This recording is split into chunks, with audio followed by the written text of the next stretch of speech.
In the previous modules, we discussed the wide-ranging effects of living with chronic pain and the physical disabilities associated with Chiari.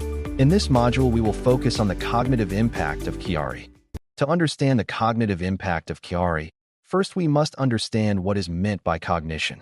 Cognition can be defined as the mental process of acquiring knowledge and understanding through thought, experience, and sensation, or in other words, how your brain takes in and uses information.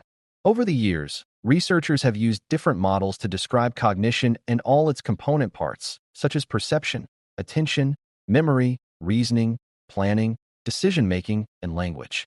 At the basic level, our brains are constantly gathering information from our senses in terms of what we see, hear, feel, smell, and taste. Our senses are how we perceive the environment around us, and the process of the brain acquiring this information is called perception. However, our environment can present an overwhelming amount of information at any one time, so our brains use what is called attention to decide what input to focus on.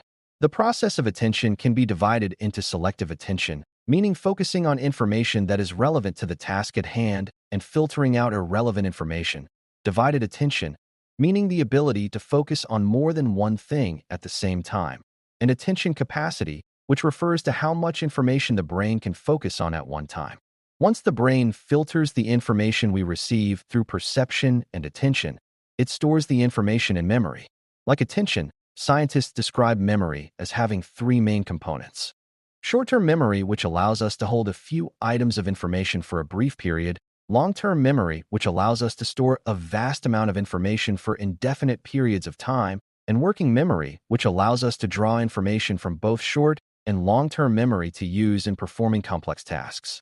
The continuous processing of information through perception, attention, and memory enable us to engage in higher-order tasks, such as thinking, reasoning, problem-solving, planning, language, artistic creativity, etc. Cognitive psychologists, scientists who study how the brain works, have developed different methods to test both the basic processes of perception, memory, and attention, and higher-order functioning such as problem-solving and language use. These methods include performance-based tasks designed to isolate specific cognitive processes such as selective attention, visual spatial reasoning, and even recognizing the emotional state of other people. Cognitive psychologist toolkits also include measuring the electrical activity of the brain using sensors placed on the scalp and different types of imaging. For example, functional MRI can be used to show which areas of the brain are active during specific tasks, and DTI is a type of MRI which can show damage to the brain's connections. Now that we've covered the basics, we can turn to the impact Chiari can have on the brain's normal functioning. For years, Chiari patients reported problems with focus and memory that was commonly termed brain fog. In fact, according to the Chiari 1000 database, 71% of adult female patients, 58% of adult male patients, and about 1/4 of pediatric patients said they were experiencing brain fog at the time of diagnosis, making it one of the most commonly reported symptoms. Unfortunately, in the early days of Chiari, these patient reports were largely dismissed by clinicians because at the time it was thought that the cerebellum was only involved in movement and balance. However, we now know that the cerebellum is involved in most, if not all, higher-order cognitive functions, and Chiari researchers have shown through a series of studies that Chiari can in fact have a negative impact on cognition. As awareness and acceptance of this idea took hold, more researchers and clinicians started to study the cognitive impact of Chiari. And in 2023, a systematic review of the literature identified 28 published studies on the subject. Of the 28, 21 were focused on adult patients and 7 were focused on pediatric patients.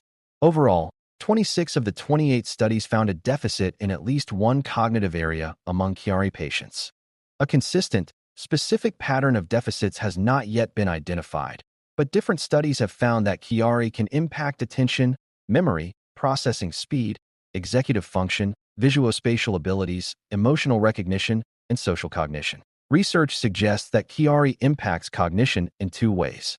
First, the chronic pain that Chiari patients experience can distract or interfere with attention.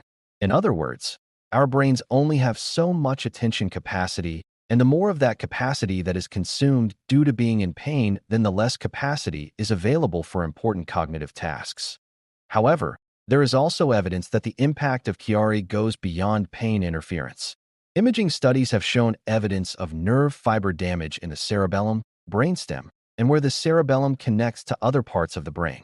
While the precise mechanisms that cause this damage is not yet known, it is reasonable to assume that it could be due to direct compression of neural tissue, elevated pressure spikes of cerebrospinal fluid, or possibly damage to the blood supply of the affected regions. Interestingly, some studies have found that the cognitive deficits in Chiari patients are similar whether they have had surgery or not. And while not yet conclusive, 2 recent studies found that cognitive performance improves after decompression surgery.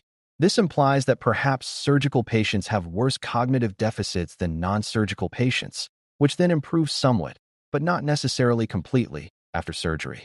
Since the majority of research studies have focused on adult patients, it is difficult to draw conclusions in terms of the impact on pediatric patients. However, it appears that while there are on average some deficits, they may not be as severe as what is seen with adult patients. But more research involving pediatric patients is needed to fully understand this.